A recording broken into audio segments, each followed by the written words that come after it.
미국 연방정부가 셧다운 위기를 피하자 미국 국채 금리가 급등했습니다. 10년 만기 미국 국채 수익률은 장중에 4.703%까지 올라가며 2007년 이후 최고치를 기록했습니다. 이는 셧다운 위기를 모면하고 안전자산인 미 국채에 대한 수요가 감소하면서 발생한 상승입니다.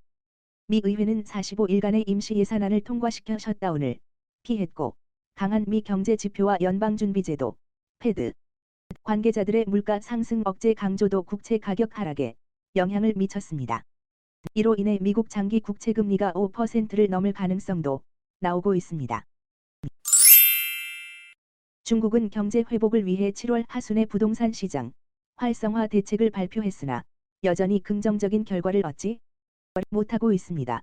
중국 내 상위 100대 부동산 업체의 9월 매출은 5년 만에 최저 수준으로 하락했으며 부동산 거래도 활발한 금고은십 기간에도 하락세가 지속되고 있습니다. 중국 지수연구원의 데이터에 따르면 부동산 기업의 매출은 지속적으로 하락하고 있으며 부동산 시장이 안정되고 있는지에 대한 의견은 분분합니다. 중국 정부는 부동산 활성화를 위해 도시별 정책을 시행했으나 아직까지 시장 반응이 제한적입니다. 특히 1선 도시에서는 부동산 거래가 늘어나고 있지만 2, 3, 4선 도시에서는 큰 변화가 없습니다.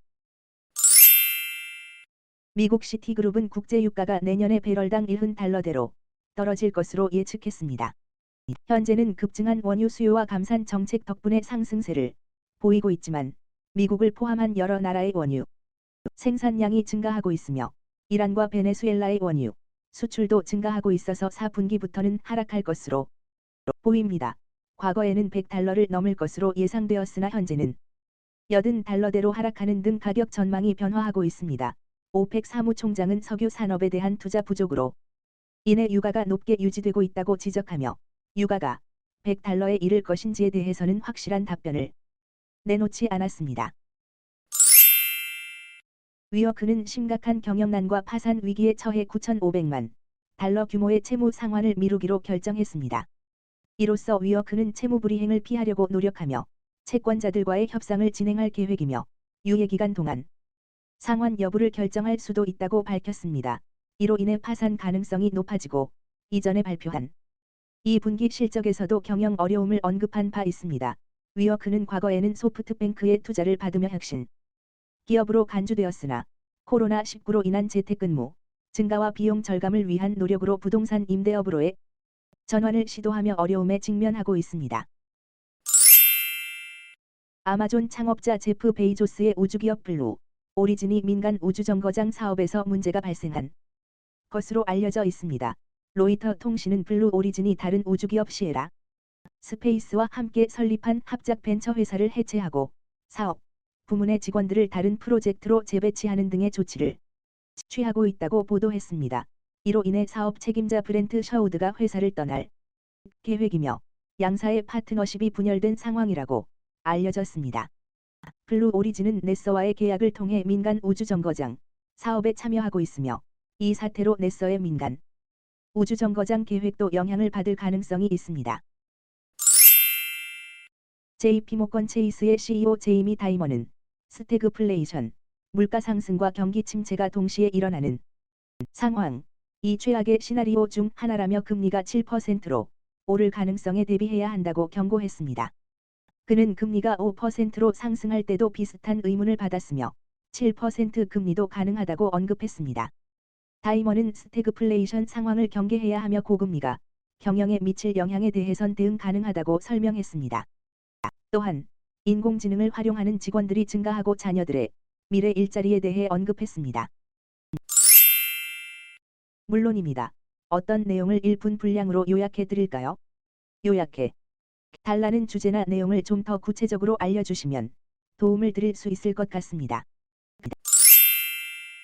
미국 연방준비제도 패드 부의장 마이클 반은 현재 중요한 것은 연내 추가 금리 인상 여부보다는 고금리를 얼마나 오래 유지할 것인지에 관심을 가지는 것이라고 언급했습니다.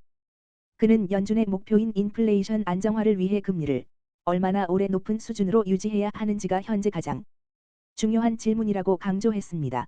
마이클 반은 이에 대한 평가와 데이터를 기다리며 시간이 더 소요될 것으로 예상한다고 말했습니다. 그는 금융안정의 중요성을 강조하며 재할인 창구를 신속하게 활용할 필요가 있다고도 언급했습니다. 반면에 미셸 보먼 연준 이사는 인플레이션 안정화를 위해 추가 금리 인상이 필요하다는 입장을 강조했습니다. 마이크로소프트 CEO 사티아 나델라는 구글이 AI 기술을 이용하여 검색 시장을 더 확대할 수 있다고 우려 표명했습니다. 그는 워싱턴 DC 연방법원에서 진행 중인 구글 반독점 소송에서 구글이 검색 엔진 독점을 더 강화하기 위해 수익을 활용하고 AI 기반 검색을 경쟁사보다 우세하게 만들기 위한 콘텐츠 독점을 구축할 것이라 주장했습니다. 또한 구글의 스마트폰 및 웹 검색 독점에 대한 미국 법무부의 주장을 뒷받침하기 위해 구글이 대량의 지불로 독점을 유지하고 있다고 지적했습니다.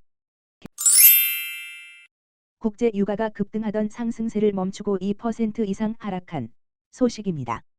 뉴욕 상업거래소에서 11월 인도분 서부 텍사스산 원유 WTI의 가격은 배럴당 88.82달러로 전 거래일 대비 1.97달러 하락했고 런던 아이스 선물거래소에서 11월 인도분 브렌트유 선물도 배럴당 90.71달러로 1.49달러 하락했습니다.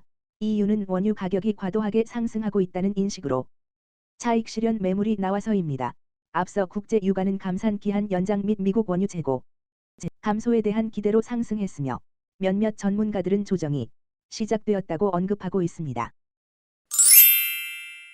미국 라스베이거스의 새로운 명소인 스피어 공연장이 주목받고 있습니다.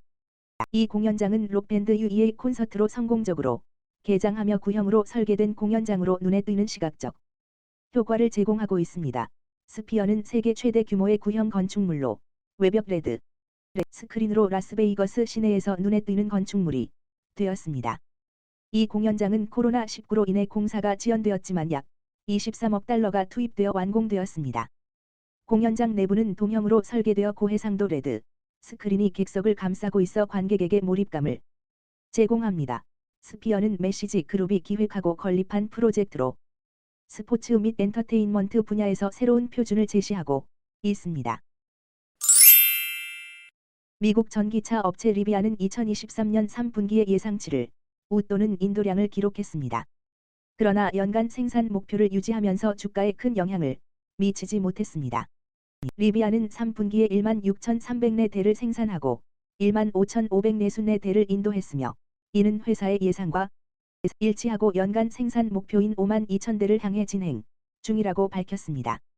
이로 인해 주가는 일부 하락했지만 전 분기 대비 23% 증가한 인도량은 기대를 웃돌았습니다. 리비아는 픽업 트럭과 SUV 모델 외에도 아마존의 배송용 밴을 생산하고 있으며 비용 절감과 재무 구조 개선을 통해 경영을 개선했습니다.